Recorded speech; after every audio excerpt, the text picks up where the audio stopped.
Welcome everybody, welcome to my channel Tusi English coaching. সবাইকে বলবো প্রথম থেকে ক্লাসটি মনোযোগ সহকারে করতে। আর আজকে যারা চ্যানেলে প্রথম রয়েছে এবং এখন অবধি যারা চ্যানেলটিকে সাবস্ক্রাইব করনি, তারা অবশ্যই চ্যানেলটিকে সাবস্ক্রাইব করে প্রতিনিয়ত এই ধরনের ইন্টারেস্টিং এবং ইম্পর্টেন্ট ক্লাস করতে থাকো।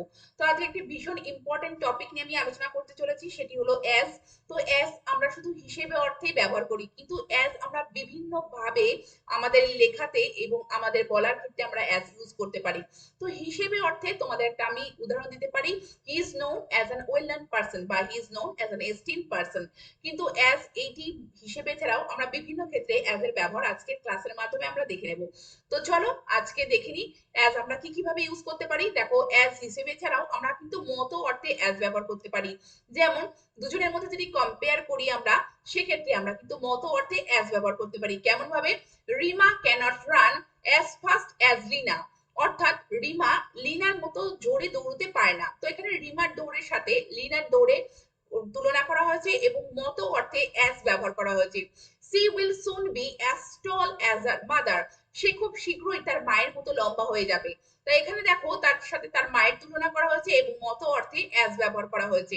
তারপরে দেখো ফর প্যারালাল অ্যাকশন, অর্থাৎ দুটো কাজ যখন সমান্তরালে একই সাথে চলছে অর্থে বোঝাবে যে, সেই ক্ষেত্রে আমরা কিন্তু সাথে সাথে বোঝাতে আমরা অ্যাজ ব্যবহার করতে পারি। কেমন ভাবে? দেখো, রিতা ওয়াজ singing as she was working. অর্থাৎ রিতা কাজ করার সাথে সাথে গান করছিল। তো এখানে দেখো দুটি কাজই সমান্তরাল ভাবে চলছিল বোঝাতে আমরা কিন্তু এখানে অ্যাজ ব্যবহার করছি। তারপরে দেখো, Ramu listens to music as he draws picture. অর্থাৎ রামু ছবি আঁকার সাথে সাথে কি করে? রামু গান শোনে। তো দেখো সাথে সাথে অর্থে এখানে অ্যাজ ব্যবহার করা হয়েছে। She knitted a sweater as he spoke. সে কথা বলতে বলতে সোয়েটার বুনেছিল। তো দুটি কাজই সমান্তরাল ভাবে চলেছিল।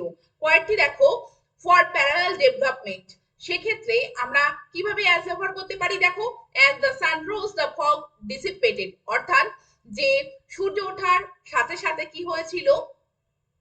কুয়াশা কেটে গিয়েছিল। as the teacher came into the classroom the class became silent। শিক্ষক মহাশয় ক্লাসরুমে ঢোকার সঙ্গে সঙ্গে কি হয়েছিল? ক্লাস নীরব হয়ে গিয়েছিল। as it grew darker it became colder। মানে যত ঘন অন্ধকার হচ্ছিল ইট বিকেম কোল্ডার, ততই ঠান্ডা হচ্ছিল, মানে ঠান্ডাটা বাড়ছিল। তো দেখো ইট বিকেম কোল্ডার। তো দেখো এই ফর প্যারালাল ডেভেলপমেন্টের ক্ষেত্রে আমরা কিন্তু অ্যাজ ব্যবহার করতে পারি। এবার দেখো যে হোয়াইল অর্থে আমরা অ্যাজ ব্যবহার করব, মানে যখন বা ডিউরিং দ্য টাইম দ্যাট, অর্থাৎ ওই সময়ে। সেক্ষেত্রে আমরা হোয়াইল ইউজ না করেও আমরা কিন্তু অ্যাজ ব্যবহার করতে পারি। কেমন ভাবে? দেখো, I saw him as I was going to the market. মানে আমি যখন বাজারে যাচ্ছিলাম তখন আমি তাকে কি করেছিলাম? তখন আমি তাকে দেখেছিলাম। তো এখানে হোয়াইল ব্যবহার না করে আমরা কিন্তু অ্যাজ ব্যবহার করতে পারি। এবং এই অ্যাজ ব্যবহার করে অ্যাজ এর পরে যে পার্টটুকু থাকে সেটিকে কিন্তু আমরা প্রথমে বসিয়েও আমরা সেন্টেন্স বলতে পারি বা লিখতে পারি। তো কতগুলি এক্সাম্পল আছে, তোমরা দেখে নাও, তোমাদের আইডিয়া ক্লিয়ার হয়ে যাবে। Ritu found shells as he was playing on the sea beach. Ritu কি করেছিল? কতগুলো ঝিনুক দেখেছিল। ঋতু ফাউন্ড সেলস, অর্থাৎ ঋতু কতগুলো ঝিনুক দেখেছিল as he was playing on the sea beach, যখন সে কি করছিল? সি বিচের উপর খেলছিল। তো while she was playing on the sea beach না বলে আমরা কিন্তু অ্যাজ বলছি। তারপরে দেখো, as Rima stood as she saw two stranger coming to their cottage. তো দেখো রিমা যখন দাঁড়িয়েছিল তখন সে দেখেছিল যে দুজন অচেনা ব্যক্তি তাদের কটেজের দিকে আসছে। তো দেখো এখানে হোয়াইল অর্থে হোয়াইল ব্যবহার না করে আমরা কিন্তু অ্যাজ ব্যবহার করে এই ধরনের সেন্টেন্স বলতে পারি বা লিখতে পারি। এইবার দেখো, to mean because or since, অর্থাৎ কারণ অর্থে আমরা কিন্তু কি ব্যবহার করতে পারি? আমরা কিন্তু অ্যাজ ব্যবহার করতে পারি। কেমন ভাবে? আমরা এক্সাম্পলের মাধ্যমে দেখে নেব। তো দেখো, as Rimon was tired he could not complete his homework. তো দেখো রিমন, যেহেতু রিমন কি ছিল? যে ক্লান্ত ছিল, সেই জন্য সে তার হোমওয়ার্কটা কমপ্লিট করতে পারেনি, অর্থাৎ সে তার হোমওয়ার্কটা কমপ্লিট করতে পেরেছিল না।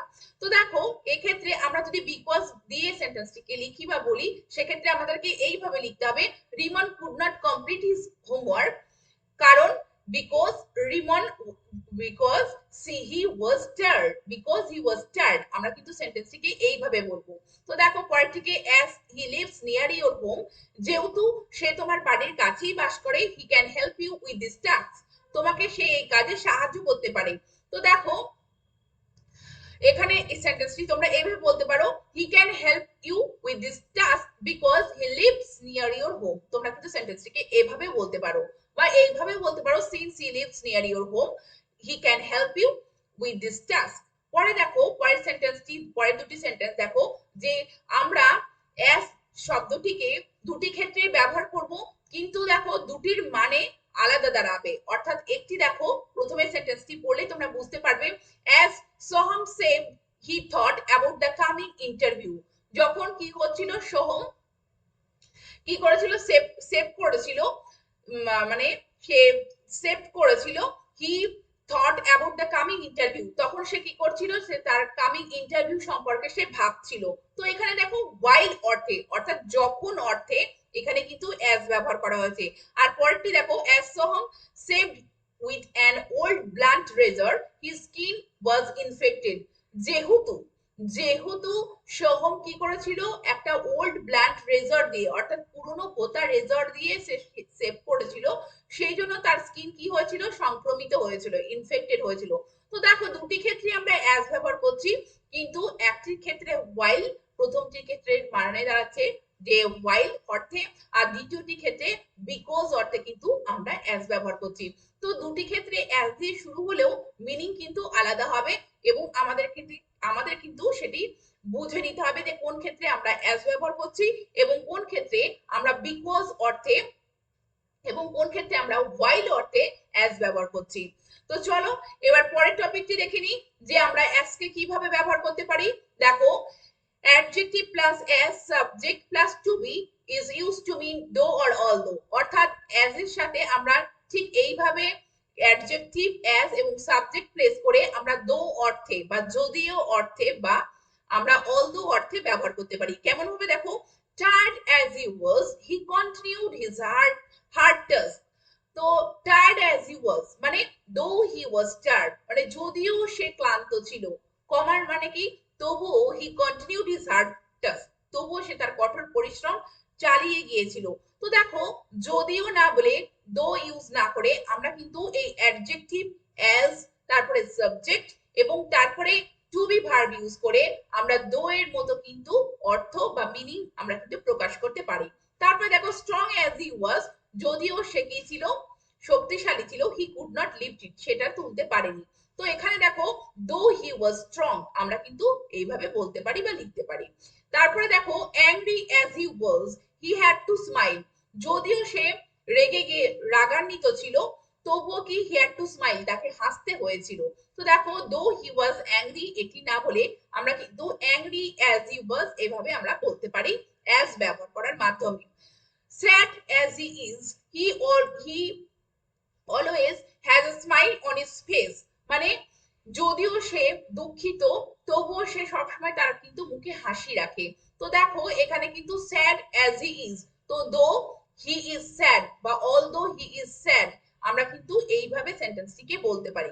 তো দেখছোই যে দো বা অলদো অর্থে আমরা কিন্তু অ্যাজ ব্যবহার করেই কিন্তু সেন্টেন্সটিকে লিখতে পারি বা বলতে পারি। তো তোমরা দেখলে শুধু হিসেবে অর্থে নয়, আমরা কিন্তু অ্যাজ সাথে সাথে মতো, যখন, যদিও এই অর্থে বিভিন্ন ভাবে কিন্তু অ্যাজ আমরা লেখার ক্ষেত্রে বা বলার ক্ষেত্রে ইউজ করতে পারি। তো এই ধরনের সেন্টেন্স অবশ্যই অ্যাজ ব্যবহার করে তোমরা প্র্যাকটিস করতে থাকো। আর এই রকম ক্লাস ভালো লেগে থাকলে অবশ্যই চ্যানেলটিকে সাবস্ক্রাইব করে প্রতিনিয়ত ক্লাস করতে থাকো। Thank you very much, thank you for watching this video.